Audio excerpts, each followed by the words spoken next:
नमस्कार आप सभी को। उम्मीद करता हूँ आप सब बहुत अच्छे से होंगे और आप सबकी तैयारी भी विधिवत सही दिशा में चल रही होगी। प्रीलिम्स को लेकर के, प्रारंभिक परीक्षा को लेकर के जो आपका सेशन है, इस सेशन में स्वागत करता हूँ आप सभी का। और इस सेशन में आज जो हम देखने वाले हैं, सबसे पहले आप जानते हैं कि 3 चीज़ें इंक्लूड होती हैं इस सेशन में: जीएस, जीके का एक टॉपिक और करंट अफेयर्स। ये तीन चीज़ें आपको इंक्लूड मिलती हैं मात्र एक सेशन से, जो आप 8 बजे का सेशन आप ये हमारा देख रहे हो। तो आज हम अपने इस सेशन के अंतर्गत, अभी तक हमने 2 टॉपिक समाप्त किए था। जीके में यदि मैं बात करूं तो जीके में 2 टॉपिक हमने समाप्त किया है। अभी तक पहला हमने समाप्त किया था विश्व की जो प्रमुख संस्थाएं हैं या राष्ट्रीय स्तर पर जो प्रमुख संस्थाएं हैं उनके बारे में हमने चर्चा पूरी की थी। और दूसरा हमने जो देखा था वो विश्व के जो महाद्वीप हैं उनको हमने देखा था जीके के संदर्भ में। ठीक है, विश्व के महाद्वीपों की चर्चा हुई थी। आज जो चर्चा होने जा रही है ये विश्व के अजूबों की चर्चा होने जा रही है। विश्व के अजूबों की चर्चा होने जा रही है, जिसको आप बोलते हो वंडर्स ऑफ द वर्ल्ड। क्या बोलते हो आप? Wonders of the world. ठीक है, वंडर्स ऑफ द वर्ल्ड की चर्चा यहाँ पर आपको देखने को मिलेगी। तो चलिए शुरुआत करते हैं 7 क्लासिक अजूबों के बारे में। देखिए, जब हम विश्व के अजूबों के बारे में पढ़ते हैं तो इसमें 2 कैटेगरी होती है। एक जो है वो है क्लासिक 7 अजूबे कौन से हैं। ठीक है, क्लासिक 7 अजूबे याद रखिएगा। एक होता है, एक कैटेगरी हो गया हमारा क्लासिक 7 अजूबों की, और एक दूसरी कैटेगरी होती है दुनिया के 7 नए अजूबे। जो नए 7 अजूबे हैं उनकी बात हम करते हैं। ठीक है, तो सबसे पहले हम क्लासिक जो 7 अजूबे हैं उनकी बात कर लेंगे, फिर हम जो नए 7 अजूबे हैं विश्व के, इनकी चर्चा हम करेंगे। और आपको मैं विश्वास दिलाता हूँ कि चाहे वो जीके का जो सेशन आप देखते हो, करंट अफेयर्स का जो सेशन आप देख रहे हो, या जो जीएस में आप पढ़ रहे हो, कहीं भी आपको पूरे यूट्यूब पर भैया निःशुल्क ये चीज़ें आपको देखने को इस लेवल की नहीं मिलेंगी। तो प्लीज़ इसको खूब अच्छे से लेकर के चलना है। मैक्सिमम जितना आप इसमें अपने आप को, होता नहीं कि इसमें जितना महारत आप हासिल करना चाहते हो, उसके लिए आपको मेहनत करनी पड़ेगी। निश्चित तौर पर ये तीनों चीज़ें आपकी बेहतर होंगी। जब हम बात करते हैं, क्योंकि हम जीके से अपनी शुरुआत कर रहे हैं, और जीके में जब हम बात करते हैं क्लासिक 7 अजूबों की, तो क्लासिक 7 अजूबों में सबसे पहले आता है गीजा का महान पिरामिड। क्या आता है? गीजा का महान पिरामिड पहला आपको देखने को मिलता है, गीजा का महान पिरामिड। और ये जो चित्र, ये जो तस्वीर आप देख रहे हो, ये गीजा के महान पिरामिड की तस्वीर है। गीजा के महान पिरामिड की तस्वीर आप देख रहे हो। ठीक है, अल गीजा आप जानते हैं मिस्र एकमात्र ऐसा देश है जो अभी भी मौजूद है, आप कह सकते हैं। ये आपको देखने को मिलता है। अल गीजा की जब हम बात करते हैं, अब जब हम गीजा के महान पिरामिड की बात करते हैं तो कुछ चीज़ें आपको याद आना चाहिए। सबसे पहले कहाँ पे है? अल गीजा मिस्र में आपको ये देखने को मिलता है। ठीक है, अब इसके बारे में कुछ जानकारी इसमें है क्या, तो आपको बता दें, एक शासक यहाँ पे थे फिरौन। ठीक है, फिरौन के आदेश पर जो विशाल मकबरे थे, आप कह लीजिए, फिरौन के आदेश पर विशाल मकबरों के रूप में ये निर्मित है। तो ये हैं क्या? ये विशेष रूप से मकबरे हैं, विशाल मकबरे हैं। सामग्री क्या इसमें यूज हुई है? इसमें विशेष रूप से जो चूना पत्थर है उसका प्रयोग किया गया है। ठीक है, ग्रेनाइट जो है, ग्रेनाइट का प्रयोग आपको देखने को मिलता है। ठीक है, इसके साथ साथ आपने पढ़ा होगा, एक यूनानी इतिहासकार थे जिनका नाम था हेरोडोटस। हेरोडोटस का आपने नाम सुना होगा। हेरोडोटस क्या थे? एक यूनानी इतिहासकार थे, इनके बारे में आपने इतिहास में पढ़ा होगा। तो हेरोडोटस की जब हम बात करते हैं तो हेरोडोटस ने प्राचीन यूनानी इतिहासकार जो हेरोडोटस थे, इन्होंने 5वीं शताब्दी ईसा पूर्व में पिरामिड का उल्लेख किया था। और करने वाले, पिरामिडों का उल्लेख करने वाले जो प्राचीन लेखक रहे हैं उनमें से हेरोडोटस एक रहे हैं। ठीक है, इसके साथ साथ आपको बता दें कि गीजा का जो महान पिरामिड है ये मिस्र के ग्रेटर काहिरा में, या वर्तमान गीजा की सीमा से लगे गीजा परिसर में देखने को मिलता है। यह विश्व के प्राचीन 7 अजूबों में सबसे पुराना है। विश्व के प्राचीन 7 अजूबे जो हैं उनमें ये सबसे पुराना है। और मिस्र के वैज्ञानिकों ने जो निष्कर्ष निकाला है उसके अनुसार पिरामिड जो हैं ये चौथे राजवंश जो मिस्र के फिरौन खूफ थे उनके लिए एक मकबरे के रूप में बनवाया गया था। अनुमान यह भी लगाया जाता है कि यह 26वीं शताब्दी ईसा पूर्व में लगभग 27 वर्षों की अवधि के दौरान बनाया गया था। मतलब इसको बनाने में लगभग 27 साल लगे थे।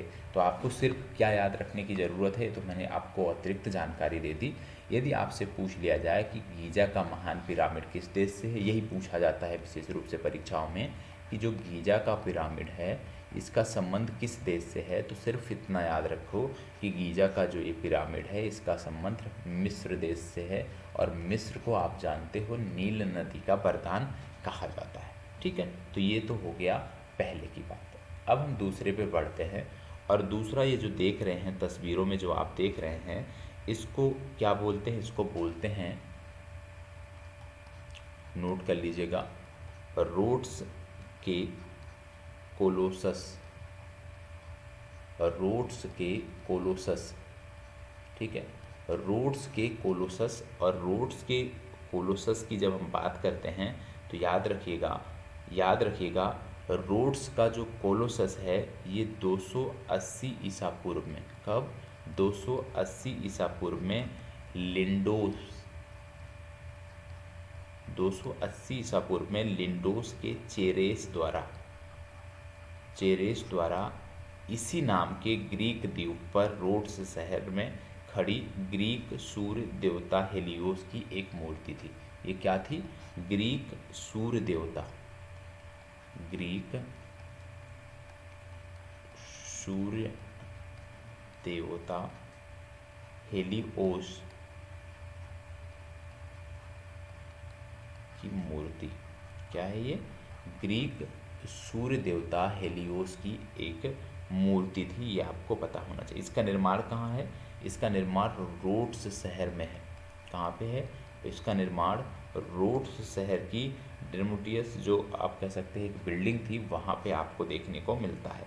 ठीक है, अब ये क्यों था, तो याद रखिएगा उस समय यहाँ पे उसमें उतने डिटेल में नहीं जाना है, सिर्फ इतना याद रखो कि ये जो बनाया गया था एक रक्षा तंत्र, एक बार इस शहर पे हमला हुआ था तो इनका जो कंप्लीट रक्षा तंत्र था बहुत अच्छी तरीके से उसने काम किया था।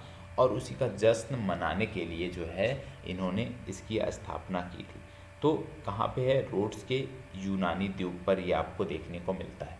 ठीक है, कहाँ पे, रोड्स के यूनानी द्वीप पर ये आपको देखने को मिलता है, ये आपको पता होना चाहिए। ठीक है, तो इतना याद रखना है, कहाँ पे है, यूनान की बात हो रही, मतलब ग्रीस की बात हो रही। ठीक है, चलिए आगे बढ़ते हैं। अगला तीसरा जब आप देखते हो तो इसको बोलते हैं बाबुल के हैंगिंग गार्डन। क्या बोलते हैं इसको, इसको बोलते हैं बाबुल के हैंगिंग गार्डन, हैंगिंग गार्डन। ठीक है, बाबुल के हैंगिंग गार्डन।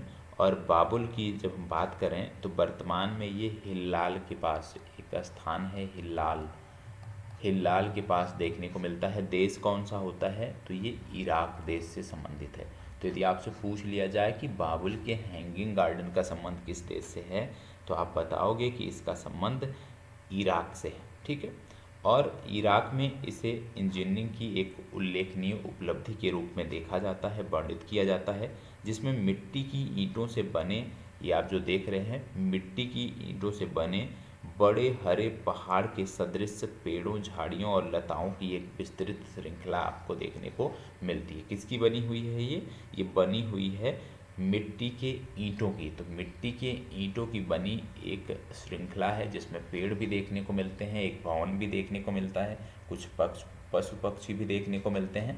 और ये कहाँ पे है, इसका संबंध है इराक से। ठीक है, तो इराक से इसका संबंध है, सिर्फ इतना याद रखो, इतना आपके लिए पर्याप्त है। ठीक है, अगला आता है अलेक्जेंड्रिया। अगला आता है अलेक्जेंड्रिया।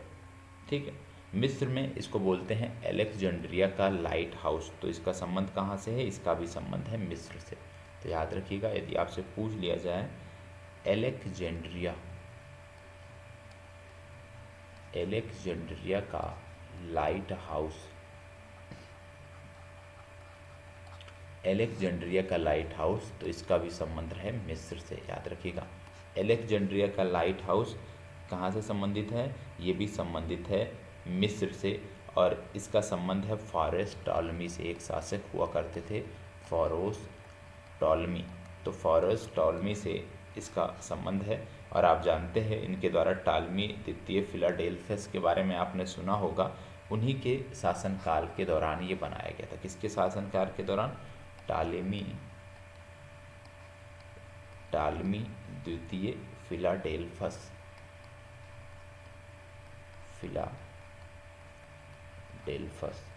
ठीक है, टालमी द्वितीय फिलाडेल्फस के शासनकाल के दौरान ये बनाया गया था। और यह एक लाइट हाउस है जिसकी ऊंचाई 100 मीटर है, 100 मीटर है। और बताया जाता है कि 956 और 1323 956 और 1323 ईस्वी के बीच 3 भूकंपों से प्रकाश स्तंभ पूरी तरह से क्षतिग्रस्त हो गया और एक खंडहर मात्र बचा हुआ है। तो यदि आपसे पूछ ले कि अलेक्जेंड्रिया का लाइट हाउस किस देश से संबंधित है? मिस्र से। किसके शासनकाल के दौरान बनाया गया था? तो टालमी द्वितीय फिलाडेल्फस के शासनकाल के दौरान बनाया गया था।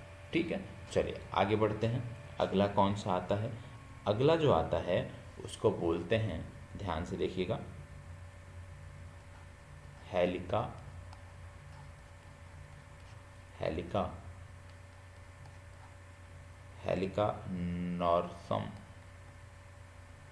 नॉर्सस बोलते हैं कि समाधि, हेलिका नॉर्सस में समाधि।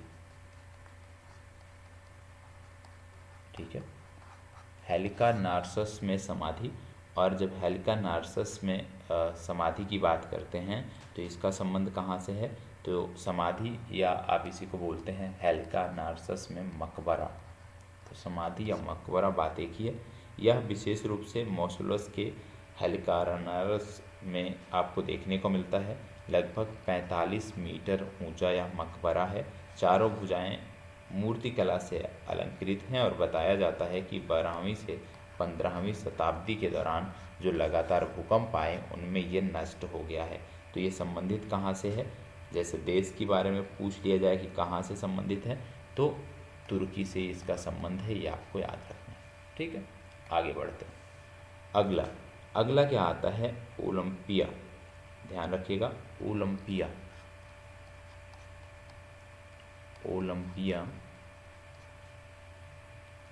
ग्रीस में ओलंपिया शहर है, तो ग्रीस में है। यहाँ पे एक जीसस की मूर्ति है, जीसस की मूर्ति जो यहाँ पे आप देख रहे होंगे, ये जो मूर्ति आप देख रहे हैं, तो ओलंपिया जो कि ग्रीस का एक शहर है, वहाँ पे एक जीसस की मूर्ति है। इसको भी क्लासिक 7 अजूबों में जगह दी गई है। तो इसका संबंध कहाँ से हो गया? इसका भी संबंध हो गया ग्रीस से, ये आपको ध्यान रखना है। इसमें विशेष रूप से जो इसकी डिज़ाइन है वो, जैसे इसका आकार आपसे तो नहीं पूछा जाएगा, लेकिन यदि आप याद करना चाहते हैं तो लगभग 12.5 मीटर इसकी ऊंचाई है, ये आपको देखने को मिलती है। और जीसस के मंदिर में इसका निर्माण किया गया। तो सिर्फ इतना याद रखो कि ओलंपिया जीसस की जो मूर्ति है क्लासिक 7 अजूबों में आती है और इसका संबंध ग्रीस देश से है। ठीक है, एक और आता है, लास्ट में एक और आता है जो आपको पता होना चाहिए। ये आप देख रहे हैं, ये है एक मंदिर। क्या है? एक मंदिर है, इफिसुस में आर्तेमिस का मंदिर। ठीक है, इफिसुस में आर्तेमिस का मंदिर, इफिसुस में आर्तेमिस का मंदिर। और जब हम बात करते हैं तो ये आपको देखने को मिलता है इफिसुस में। वर्तमान में ये तुर्की में आता है, तुर्की देश से संबंधित है। ठीक है, तुर्की के आधुनिक एक शहर है, तुर्की का आधुनिक, जिसको बोलते हैं सेलकुक। तो सेलकुक शहर में ये आपको देखने को मिलता है। तो इफिसुस में आर्तेमिस का जो मंदिर है ये तुर्की में है और यह भी क्लासिक 7 अजूबों के अंतर्गत आता है। इसका भी नाम याद रखना है, कहाँ से संबंधित है ये भी याद रखना है। ठीक है, तो सिर्फ इतना याद रखोगे तो अपने आप में ये पर्याप्त है। ठीक है, अब इसके बाद बात आती है दुनिया के 7 नए अजूबों। किसकी बात आती है? विश्व के 7 नए अजूबे। विश्व के 7 नए अजूबे। विश्व के 7 नए अजूबों की जब हम बात करते हैं तो विश्व के 7 नए अजूबों में पहला आ जाता है चीन की महान दीवार। क्या आता है? चीन की महान दीवार। ठीक है, इसका संबंध चीन से है। दूसरा आ जाता है पेट्रा। पेट्रा, इसका संबंध है जॉर्डन से। ठीक है। तीसरा आपको जो देखने को मिलता है वो देखने को मिलता है Christ the Redeemer. Christ the Redeemer, इसका संबंध है ब्राज़ील से। ठीक है। चौथा जो आता है, चौथा है माचू पिचू। माचू पिचू, और माचू पिचू का जो संबंध है ये आता है पेरू से, इसका संबंध है। पांचवा जो आता है, पांचवा है चिचेन इट्जा। क्या है? चिचेन इट्जा, और चिचेन इट्जा का जो संबंध है ये है मैक्सिको से।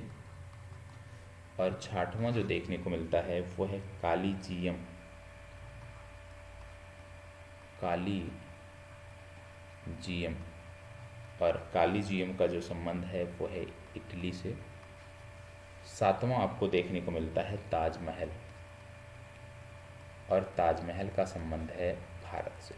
तो ये विश्व के 7 नए अजूबे हैं, इनके भी बारे में आपको पता होना चाहिए। और मैं कहता हूँ 100% आप में से लोग ऐसे हैं जिनको चीन की महान दीवार और ताजमहल के अलावा विश्व के 7 अजूबों में से किसी अन्य के बारे में जानकारी नहीं होगी। ये मैं बहुत दावे के साथ कह सकता हूँ कि नहीं होगी आपको जानकारी। तो कल विश्व के जो 7 नए अजूबे हैं उनकी बात करेंगे। आज हमने जो विश्व के क्लासिकल अजूबे थे उनकी हमने बात किया है, जिसके बारे में आपने देखा कौन कौन से था। पहला गीजा का पिरामिड आपने देखा। ठीक है। दूसरा रोड्स के कोलोसस आपने देखे, रोड्स के कोलोसस आपने देखे। फिर आपने बाबुल के हैंगिंग गार्डन आपने देखे, हैंगिंग गार्डन देखे। और बाबुल के हैंगिंग गार्डन के बाद फिर आपने अलेक्जेंडरिया का लाइट हाउस देखा। अलेक्जेंडरिया के लाइट हाउस के बाद फिर आपने हेलिकार्नसस में समाधि देखी। और ओलंपिया में आपने जीसस की मूर्ति देखी। और लास्ट में आर्तेमिस का मंदिर आपने तुर्की में देखा। तो ये क्लासिकल 7 अजूबे थे। कल हम विश्व के 7 नए अजूबों के बारे में हम बात करेंगे। अब हम बढ़ते हैं करंट अफेयर्स के सेशन में, और करंट अफेयर्स के सेशन के बाद फिर आपको जो जीएस का सेशन है वो देखने को मिलेगा। तो चलिए अब चर्चा हम कर लेते हैं करंट अफेयर्स के बारे में। करंट अफेयर्स के बारे में जब हम बात करते हैं, पहला प्रश्न, आज के जो प्रश्न हैं ये विविध सेक्शन से लिए गए हैं। अच्छे प्रश्न हैं तो इनको ध्यान से देखना है। आज का जो ट्रेंड है उस आधार पे ये प्रश्न रखे गए हैं। क्या बोला जा रहा है? ISF, ध्यान से, इसमें थोड़ा सा कलर हम चेंज कर लेते हैं पेन का, क्योंकि इसमें ब्लैक है तो थोड़ी सी समस्या होगी आप लोगों को समझने में, नहीं तो चलो। क्या है? ISSF जूनियर विश्व कप 2023 के संबंध में कौन सा सही नहीं है? क्या दिया है? जून 2023 तक ISSF जूनियर विश्व कप सुहल, एक क्षेत्र का नाम दिया गया है, सुहल जर्मनी में आयोजित हुआ। दूसरा कह रहा है कि भारत कुल 15 पदक जीतकर पदक तालिका में शीर्ष पर रहा। तीसरा कह रहा है अमेरिका कुल 9 पदक जीतकर पदक तालिका में दूसरे स्थान पर रहा। अंतिम में कह रहा है धनुष श्रीकांत ने पुरुषों की 10 मीटर एयर राइफल स्पर्धा में स्वर्ण पदक जीता। इनमें से कौन सा सही नहीं है ये आपसे पूछा जा रहा है। सबसे पहली बात हम बता दें कि जब हम बात कर रहे हैं इंटरनेशनल शूटिंग स्पोर्ट्स फेडरेशन की, ISSF की बात कर रहे हैं, तो आपको याद रखना है कि ये जो जूनियर विश्व कप हुआ 1 से 9 जून के मध्य इसका आयोजन हुआ। कहाँ पे किया गया? ये सुहल में किया गया। सुहल कहाँ पे है? जर्मनी में। ठीक है। अब इसमें यदि हम बात करें तो भारत की बात करें तो भारत ने कुल 15 पदक जीते और ये टॉप कर रहा, एकदम करेक्ट है। दूसरा, दक्षिण कोरिया देश आता है, कोरिया प्रायद्वीप का देश है दक्षिण कोरिया। दक्षिण कोरिया 12 पदकों के साथ द्वितीय स्थान पे रहा और तीसरे स्थान पे अमेरिका रहा। अमेरिका ने इस श्रृंखला में, इस टूर्नामेंट में कुल 5 पदक जीते और यह तीसरे स्थान पे रहा। इस आधार पे हम देखें, पहला कथन सही हो गया, दूसरा कथन सही हो गया और तीसरा कथन गलत हो जाता है क्योंकि यहाँ दिया गया है कुल 9 पदक जीते जबकि अमेरिका ने केवल 5 पदक जीते। और डी विकल्प की बात करें एकदम सत्य है, तो इसका सही उत्तर हो जाएगा सी विकल्प, क्योंकि सी विकल्प सही नहीं है। अब कुछ चीज़ें और, जैसे आपसे परीक्षा में पूछा जा सकता है कि धनुष श्रीकांत का संबंध किस देश से है, तो आप बताएंगे शूटिंग से है। ये आपको याद रखने की ज़रूरत है, ठीक है। इसके साथ साथ आपको बता दें, एक महिला है जिनका नाम है सैन्याम। क्या नाम है? सैन्याम। सैन्याम ने भी 10 मीटर एयर स्पर्धा में, जो महिलाओं की एयर स्पर्धा थी, उसमें इन्होंने स्वर्ण पदक जीता, ठीक है। फिर बात आती है अमनप्रीत सिंह। अमनप्रीत सिंह, अमनप्रीत सिंह ने भी 25 मीटर की जो स्पर्धा थी, पिस्टल स्पर्धा, उसमें स्वर्ण पदक जीता। 2 नाम और आते हैं, गौतमी भनोट, गौतमी भनोट और गौतमी भनोट के साथ साथ अभिनव शाह, अभिनव शाह। इन दोनों लोगों ने भी 10 मीटर एयर स्पर्धा में, जो मिश्रित एयर स्पर्धा थी, उसमें इन्होंने स्वर्ण पदक जीता, ठीक है। तो इतना नाम याद रखो। विशेष रूप से व्यक्तिगत वाला जो है वो जरूर याद रखना है क्योंकि प्रश्न वहीं से पूछे जाते हैं। ज़्यादातर व्यक्तिगत से ही, व्यक्तिगत प्रतियोगिताओं से ही, व्यक्तिगत प्रतिभाग करने पर जो पदक मिलते हैं वहीं से ज़्यादातर प्रश्न बन रहे हैं, इसलिए इसको आपको ध्यान में रखने की ज़रूरत है। अब यहाँ पे अगला प्रश्न दिया जा रहा है कि अंतर्राष्ट्रीय क्रिकेट में शामिल होने वाले, ध्यान रखिएगा, अंतर्राष्ट्रीय क्रिकेट, टाइपिंग एरर है, इग्नोर करना है। अंतर्राष्ट्रीय क्रिकेट में शामिल होने वाली पहली ट्रांसजेंडर खिलाड़ी का क्या नाम है, जिन्हें वर्ष 2024 में होने वाले महिला T20 विश्व कप के लिए कनाडा की महिला टीम में चुना गया है। अपने आप में आप कह सकते हैं कि एक उपलब्धि के तौर पे इसको देखा जा सकता है क्रिकेट की, कि अब ट्रांसजेंडर खिलाड़ियों को भी क्रिकेट में मौका दिया जा रहा है। और ये जो ट्रांसजेंडर खिलाड़ी हैं, इनका नाम है डेनियल मैकगाहे। क्या नाम है? डेनियल मैकगाहे। और डेनियल मैकगाहे की बात करें तो जैसे आपने देखा प्रश्न में भी बताया गया है कि कनाडा की टीम में इनको जगह दी गई है, ठीक है। कब दी गई? अगस्त 2023 में इनके नाम को अनाउंस किया गया और पहली बार अंतर्राष्ट्रीय स्तर पर वर्ष 2024 में ये खेलेंगी। कब? जब महिला T20 वर्ल्ड कप होगा, महिला T20 वर्ल्ड कप होगा, वहाँ पर ये खेलेंगी। तो ये आपको याद रखने की ज़रूरत है। आगे बढ़ते हैं। पुस्तक बैटल नॉट एट ओवर क्या है? एक पुस्तक की बात हो रही है जिसका नाम है बैटल नॉट एट ओवर। इसको किसने लिखा है ये आपको बताना है। यहाँ पे आप देख रहे होंगे 4 विकल्प दिए हुए हैं, कौन कौन से? ऋतुराज अवस्थित, BP गोपाल गौड़े, विश्वभूषण हरिचंद्रन, के श्रीनिवास। इनमें से आपको बताना है कि कौन सा उत्तर सही है। चलिए बताइएगा, क्या बोला जा रहा है? पुस्तक बैटल नॉट एट ओवर। आपको बता दें, ये जो पुस्तक लिखा है, जिन्होंने, ये छत्तीसगढ़ के राज्यपाल हैं और इनका नाम है विष्णुभूषण हरिचंद्रन, ठीक है। विष्णुभूषण हरिचंद्रन, मतलब सी विकल्प आपका सही उत्तर है। पुस्तक जो है प्रमुख रूप से ये आपको उड़िया भाषा में देखने को मिलेगी और इसका अंग्रेजी अनुवाद भी किया गया है और इसका अंग्रेजी अनुवाद जो किया है वो, उनका नाम है प्रोफेसर भगवान जय सिंह। क्या नाम है? भगवान जय सिंह। भगवान जय सिंह ने इसका अंग्रेजी अनुवाद किया है, तो ये आपको याद रखना है। एक पुस्तक और है, इसका भी नाम याद रखिए, महत्वपूर्ण पुस्तक है। इसका नाम है ring side up, ring side up close and personal, close and personal, ठीक है। Ring side up close and personal एक पुस्तक है और इसको लिखा किसने है? इसको लिखा है डॉक्टर विजय दर्डा ने। किसने लिखा है? डॉक्टर विजय दर्डा ने। तो इनका भी नाम आपको याद रखने की ज़रूरत है। इस तरह की जो पुस्तकें आ रही हैं, पुस्तकें लिखी जा रही हैं, उनके बारे में बेसिक जानकारी होनी चाहिए। आगे बढ़ते हैं। हाल ही में एक ई केयर पोर्टल लॉन्च किया गया है, उसी के बारे में बोला जा रहा है कि केंद्र सरकार द्वारा लॉन्च किया गया ई केयर पोर्टल का संबंध किससे है। ई केयर पोर्टल का संबंध किससे है? बच्चों की देखभाल से, विदेश में रह रहे छात्रों की देखभाल से, या स्कूली छात्रों की देखभाल से, या विदेशों से भारतीयों के पार्थिव शरीर को स्वदेश लाने की प्रक्रिया को सरल बनाने के लिए। 4 विकल्प हैं, इनमें से आपको बताना है कि कौन सा सही है। आपको बता दें कि इसको 3 अगस्त 2023 को लॉन्च किया गया था, और इसको किस मंत्रालय द्वारा लॉन्च किया गया है, बोल दिया जाए आपसे तो केंद्रीय स्वास्थ्य एवं परिवार कल्याण मंत्रालय, केंद्रीय स्वास्थ्य एवं परिवार कल्याण मंत्रालय, ठीक है, परिवार कल्याण मंत्रालय। इसका उद्देश्य क्या है?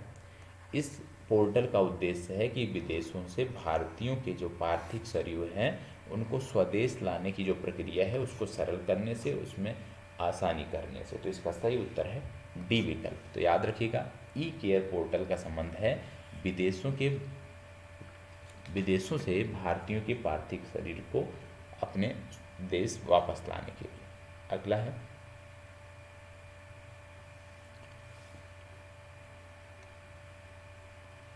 पीएम ई बस सेवा का संबंध जो है निम्नलिखित में से कौन सा सही नहीं है। मतलब बोला जा रहा है कि पीएम ई बस सेवा के संबंध में इनमें से कौन सा कथन सत्य नहीं है। क्या बोला गया है? 16 अगस्त 2023 को केंद्रीय मंत्रिमंडल ने बस सेवा योजना पीएम ई बस सेवा को मंजूरी दी। यह योजना सार्वजनिक निजी भागीदारी मॉडल पर सिटी बस संचालन विस्तार से जुड़ी है।